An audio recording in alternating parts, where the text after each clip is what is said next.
Jesus said, "You are the salt of the earth." I love that. And he explains it this way, but if salt has lost its taste, how shall its saltiness be restored? It is no longer good for anything except to be thrown out and trampled under people's feet. Who wants some popcorn? Carolyn, would you help me serve some popcorn? We've got a few takers down in front. Would you like some popcorn? Would you like some?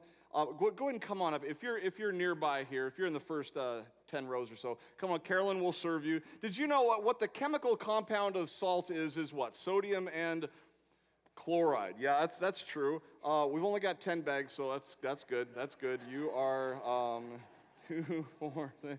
All right, we're done there. In the ancient world, in Jesus' time, okay, you're good too, buddy. We are not denying you popcorn. It's going to be the best Sunday in church ever. Salt was extremely valuable in Jesus' day. It would heal wounds. It would preserve food. It would flavor a bland diet. Did you know that a Roman soldier was paid their wages in salt? And if it wasn't actual, it's where they called it a salarium in Latin, where we get our English word salary, from salt. And if they didn't actually pay them in salt, they gave them enough money because they said if they were a good employee, they would say that this worker is worth his weight in salt. That's where it came from. Salt's incredibly valuable. Get your popcorn. Come get your popcorn. It's like, that guy's talking to me. Did you know that if you don't have enough salt in your body, let's just say after playing racquetball for 2.5 hours and you decide to have a chicken sandwich at the Chick-fil-A, it's a lovely sandwich, I might add, that if you don't drink enough water, your body doesn't have enough salt in it, your hamstring cramps up until you're screaming mommy in a public place. #Monday. Do you know if you deprive someone of salt long enough, they actually lose their sense of taste? It's true. They can't taste anymore. So salt heals wounds. It preserves value. It flavors life. It creates thirst. I didn't get one of these. It creates thirst, right? It's how movie theaters make their money. Good though, am I right? You enjoy it? Good. Just a second.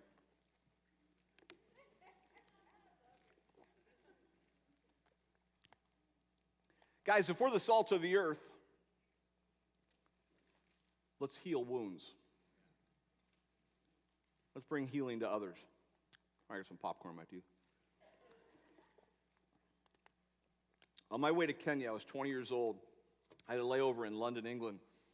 This little church, I think you might have seen it on TV recently, called Westminster Abbey. A couple people had a party there. About 40 million people watched it, so maybe we were one of them. Westminster Abbey, I was going to Kenya as a 20-year-old kid, and I was standing, and I looked down, and I saw I was on the gravestone of the Dr. David Livingstone, the medical missionary. And I'm looking down at his gravestone, and I'm on my way to Kenya, by the way. He revolutionized missions by being a doctor who healed wounds. On his tombstone, it says, "Brought by faithful hands over land and sea, here rests David Livingstone. Missionary, traveler, philanthropist. He died in Chitambo's village.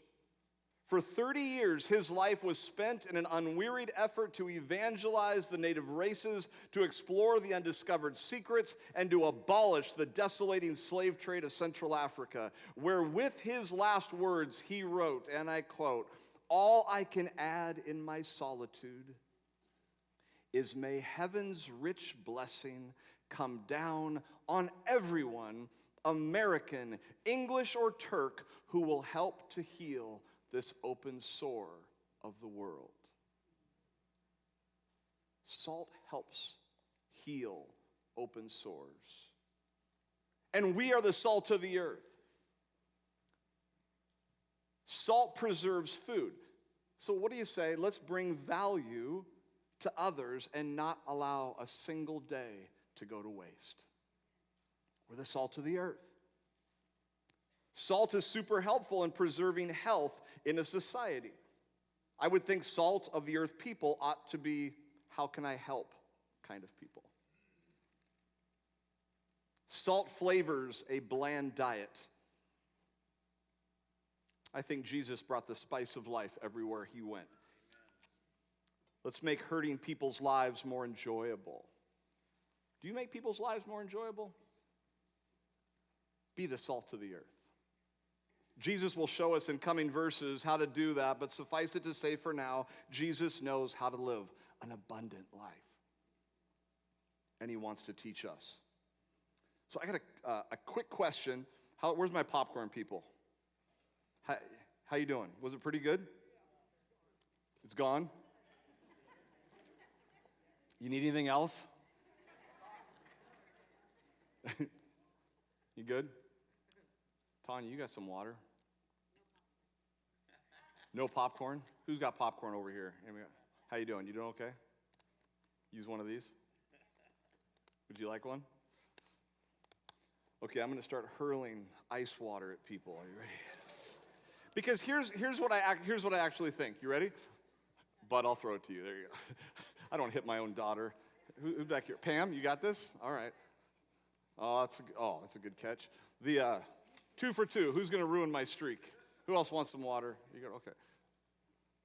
Oh, perfect. We'll tell everybody you caught that. Okay. Yeah. Okay. Anybody else need a water? Just while I'm at it. Because here's the sound booth, balcony, top row of the balcony. Quick thought, as your pastor, I want the way you live to create the kind of spice of life, the kind of salt of the earth people that cause people to thirst after Jesus. Amen. I want people to hang around with you enough that have no idea how to process this season of their life and go, how do you do it? How do you walk through that? How are you not thirsty? I am dying of thirst right now. And I know you. I know you're, and that the first word that you would go to was, Jesus found me. Are you with me? Jesus found me. Jesus said something about what you're going through and what I'm going through. And he said, and you just begin to speak. He just said, come unto me, all ye that labor and are heavy laden. I'll give you rest. And the teachings of Jesus are so thoroughly inside of you that you become a salt of the earth person. And when somebody says, oh, so you made God your genius. Exactly. Well, that's weird because I've made God my genie a few times and he didn't give me what I wanted. But I see in your life that he's not just your master, but Dallas Willard says, he's my maestro.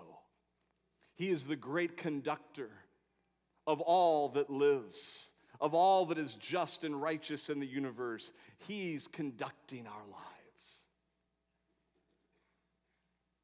Can I introduce you to a couple here at New Life that are leveraging their lives to be salt and light in some really difficult and dark places. I'm going to introduce you to Bud and Kimberly in a second, but before I do, would you just watch this video of where they're heading next week? 2 months without food has reduced Lamidi to this. He's so weak and hungry that he struggles to recall his name. Hunger, hunger, he says. His animals have gone, now the drought threatens to kill him too. The people of Turkana are known for their striking beauty and rich traditions. For centuries, its people have made a living from the land and the livestock. It's a place which is difficult to get to, and in some of the most remote villages like this, people are dying. The village chief says 5 people have died from starvation in the last 3 months. He believes the people of northern Kenya are the forgotten victims of this crisis. I know myself, I am the representative of this community. And I know the people who are affected with anger here, and they are suffering. Some help is getting through. At a village school, food is handed out to local children. Around half of them were malnourished when the program started 3 weeks ago.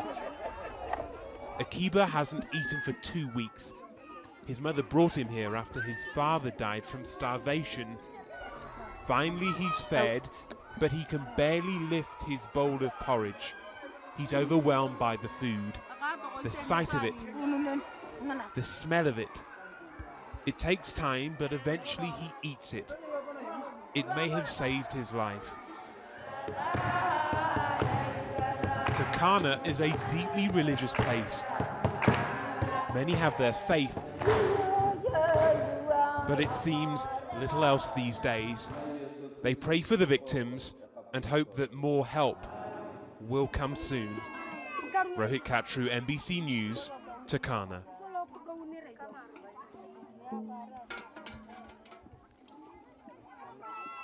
This is Bud, and this one's Kimberly. Say hello. Whoa, ovation already. Guys, Kimberly, about a year ago, showed up at church one Sunday and met Michaela Herrick out in the courtyard and shared that her and Bud were missionaries in Kenya. And Michaela said, "Oh, our pastor, he loves Kenya." Something to that effect. And you got to meet him. So she came down and you said hi to me, right there, one Sunday morning. And I've come to really love Bud and Kimberly and their kiddos. Their kiddos are upstairs sharing in Kids Trek, and they're going to send them. Because winter, say hello. Hi. When are you guys heading back to Kenya? We head back next Sunday.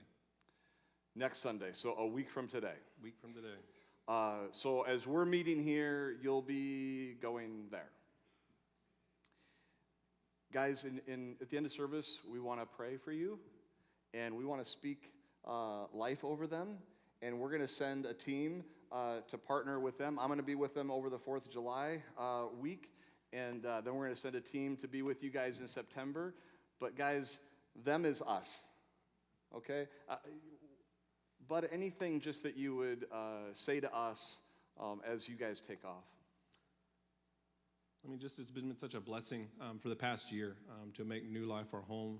It feels like home. It feels like family for us, a place where we received a lot of healing and a lot of regeneration and new life within us before we get to go back to where we have a privilege to be called. That is our home to us and our family, and also this to be a family for us.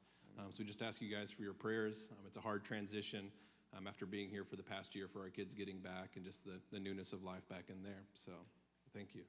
Thank you, guys. Would you give them a hand? Appreciate it. We'll pray for you guys soon.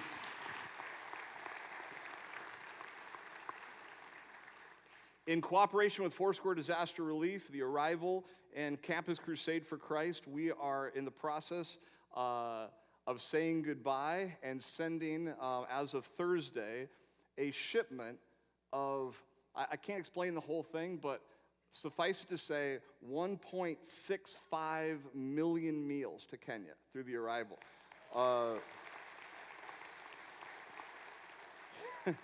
It's a container of about 275,000 meals that we'll be sharing with Campus Crusade and with Bud and Kimberly, and it's a team effort, but it's going to be awesome, and I can't wait to be with you there as much as I love having you here. I know it's where you guys belong, and so will we be praying for them? Please, thank you. And then Jesus says, "You're the light of the world. A city set on a hill cannot be hidden, nor do people light a lamp and put it under a basket, but on a stand, and it gives light to all in the house. In the same way, let your light shine before others so that they may see your good works and give glory to your Father, which is in heaven." I have just a typical old-fashioned hurricane lamp here, but the actual lamp that Jesus would have been talking about would have been much more like this one, and you've seen me use it on occasion. This is a first century lamp from Palestine. Jesus is saying it wouldn't make a whole lot of sense, right? To go ahead and light your lamp in your house and then, take a basket. I didn't really have a basket laying around my office, but to cover it, just to find something flammable and just go ahead and put it over there. And that would be a great idea, wouldn't it? None of you are looking at me. You're looking at this, waiting for this thing to catch on fire. Exactly, that's the point. Jesus was telling a joke, okay? Are you okay with that? Nobody does that. I'm not calling you to catch your house on fire. I'm calling you to set the world on fire. You're the light of the world. Get what he's saying, and you'll understand. He's just gotten done announcing to the list of the Beatitudes, right? The poor and the meek and the merciful and those that are hungry and thirsty and persecuted. And he's saying, I'm declaring wonderful news to the poor. I'm declaring the wealth of the kingdom of God is now one of your options. Wonderful news to the hungry and to the thirsty. The kingdom of God is at heart exactly what you're craving for. And how many of you saw the NBC News piece that the little guy hadn't eaten for 2 weeks because his dad died of starvation? And you could talk to Bud and Kimberly. These aren't newsreels. These are people's lives. And we're going to do something about it because it just seems like that's what salt and light does. Picture Jesus saying to the picked on, to the persecuted, to the passed over, I need you to look at yourself differently now that you're selecting the kingdom to be the rule and reign that you're going to live under. I'm going to need you to look at yourself a little differently. Come see what I see when I look at you. Because I'm not going to just need you to see yourself differently. I'm going to need you to see the world differently. I want you to join me in healing the world. Because in my vision of you, disciple of Jesus,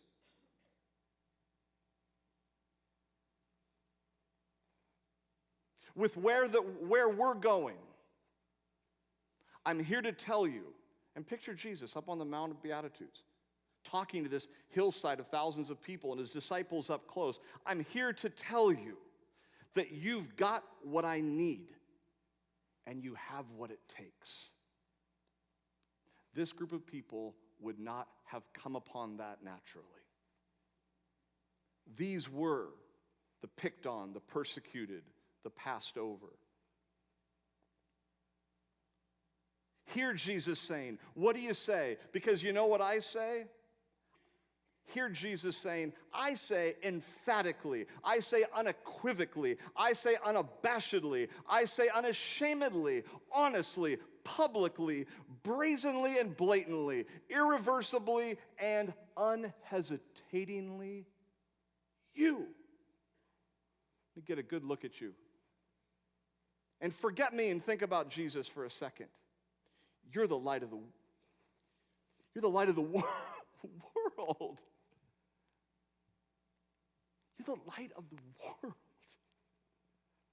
Some of you have made that statement too small. Oh yeah, I'm the light of the world. This little light of mine. Get over the kids' song and hear the words of Jesus echoing the prophet Isaiah.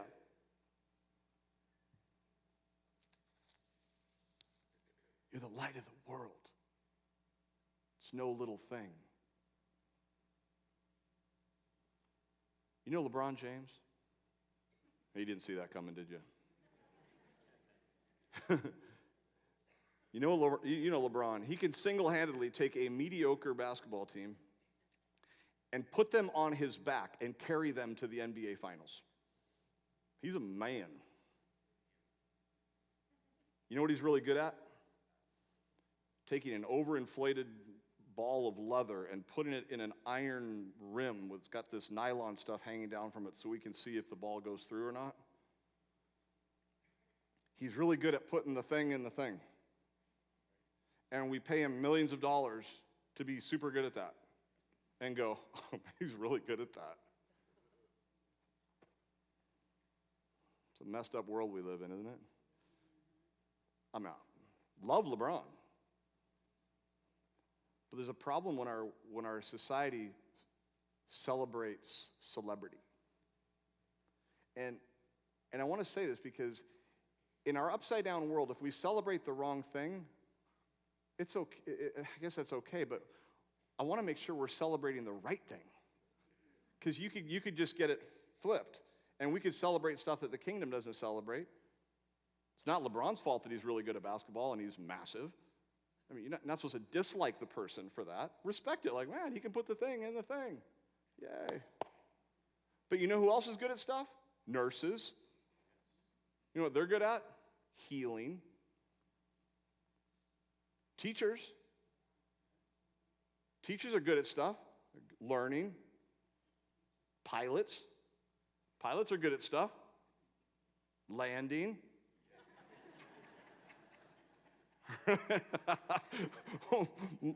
Moms are good at stuff. Loving. Dads are good at stuff. Stuff.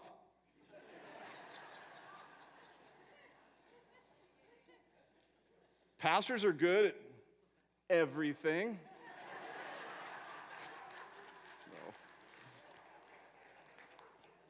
No. Friends are good at stuff. Listening. I think Jesus would say, love LeBron, but respect the woman fighting opioid addiction. Applaud her. How about the grandpa fighting cancer? Loving his grandkids. How about a lot of people? How about the couple fighting for their marriage? How about the salt to the earth and the light of the world people fighting hunger, human trafficking?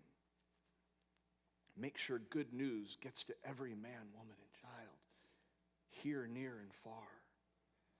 In this upside-down kingdom, let's make sure in our celebration of celebrity that we're celebrating the right things. Because Jesus is saying, you're the salt of the earth. You're the light of the world. And this upside-down world, you're the ones turning it right side up. Let's not get distracted. Amen. Because I'm looking at kingdom people right now. And this upside-down world's going to tell you, you're too married. You're too single. You're too rich. You're not rich enough. You get too many kids. You don't have enough. You're too powerful. Oh, you're too irrelevant. You're too sensitive. You're too broken. Let Jesus say, can I tell you how I see you? Can I tell you how I see you? I see you as perfect for the job. The job I got to do, the places I got to go, I got you right where I want you. If I was going to change our world and heal this generation, I'd do it with you. That's what Jesus is saying on that mountainside.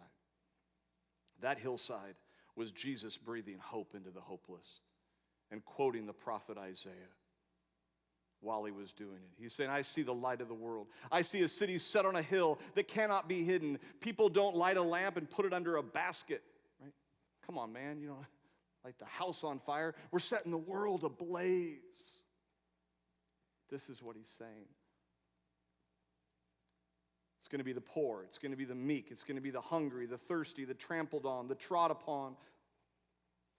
Picture Jesus. Let me put you on the Mount of Beatitudes. I'll put a picture of it up on the screen. Picture Jesus up there, overlooking the Sea of Galilee. Thousands have come to listen to him and hear him saying, it's going to be you from this place.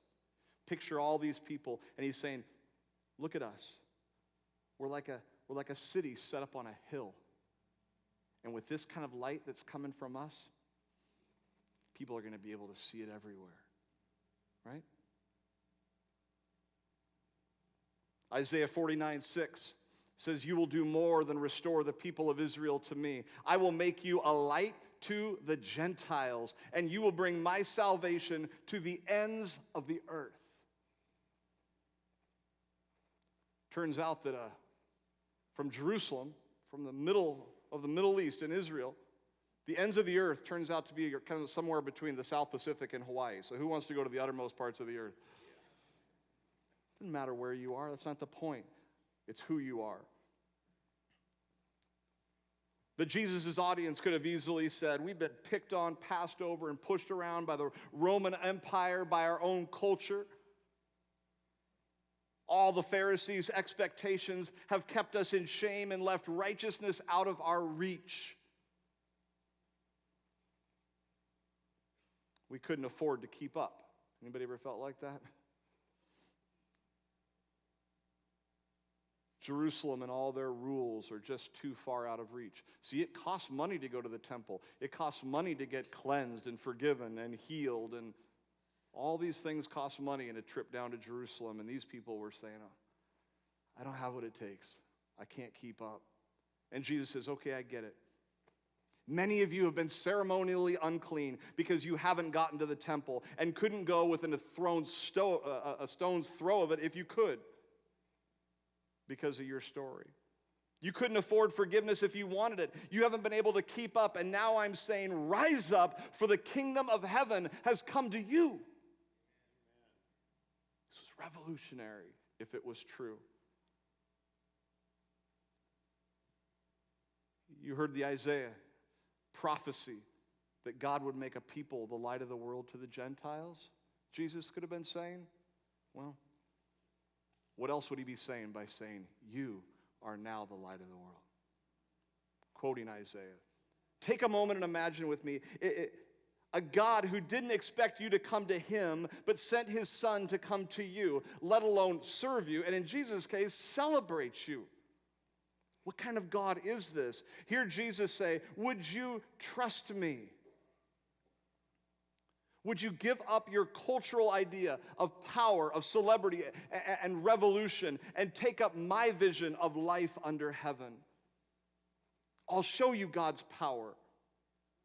I'll show you celebration. I'll show you real revolution. Power will come through love. Forget celebrity and replace it by putting servanthood at the top and celebrity at the bottom of society. Love them all. But let's not celebrate ego or celebrity. It destroys those who receive it. You ever notice that? And consumes those who give them priority and privilege in their life. Here's what we do. Kingdom people, we find the least of these. We give them a glass of cold water.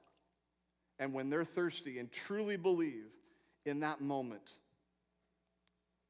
that when we find the least of these, we're actually giving the cup of water to the hand of God. It's beautiful. What a way to live. Gloria, you want some water? Here, it's all yours.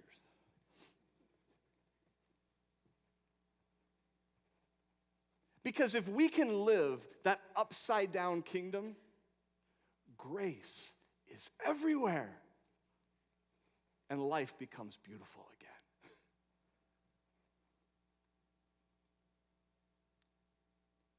Picture Jesus back up on the Mount of Beatitudes saying, look at us sitting up on this hill. We're like a city that cannot be hid. We're a society. We're a culture. All our own, a kingdom civilization. We're not a Roman colony. They would have known what that was. We're a colony of heaven. We're the light of the world, the salt of the earth. Remember Isaiah? We're it. Let's not set the house on fire. by putting it under a basket. Let's set the world on fire by showing the world that our loving Father's rule and reign is breaking in on the brokenhearted. Guys, this is the greatest teaching told by the greatest teacher, our Lord, our Savior, Jesus. And when you go handing out this cup of cold water to the least of these, tell them Jesus sent you. Right? This is it. That's what it means to say, in Jesus' name. I hope you can see, because of the light of the world, that Jesus tells us how loved we are, how full of value and vision Jesus has for you and then through you. You're the light of the world. Man, if you're having a tough time right now, just tell the person next to you to elbow you and say, man, you're the light of the stinking world, man. You're the salt of the earth. And I think we'll capture a little bit of what Jesus was saying. Can I tell you one last story to kind of help make this point?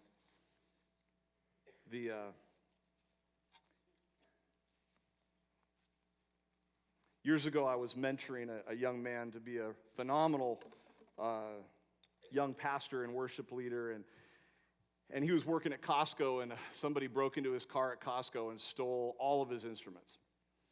And so we went to a local pawn shop, and we started picking out instruments that he could afford. And up on this top rack behind the cashier's counter at a pawn shop, there was this old Martin that was sitting up on the top shelf, and I looked at that thing and I went, it was beat up, it was nasty, it was just beautiful. And I said, I want to play that one. And the guy got a ladder and he reached up and he said, this thing, he brought out the case. The case was just thrashed and the thing just reeked. Just the thing stunk, just too many late nights and too many lounges. And he handed it to me, and I just started to play it, and I handed it to my friend. I go, buy this guitar. This thing's awesome. Turns out he took it home, and his mom took one whiff of it and said, that thing's going back. That thing stinks. You are not stinking up this house with that old smoky guitar. I had recently purchased a new kind of entry-level Martin. It smelled lovely.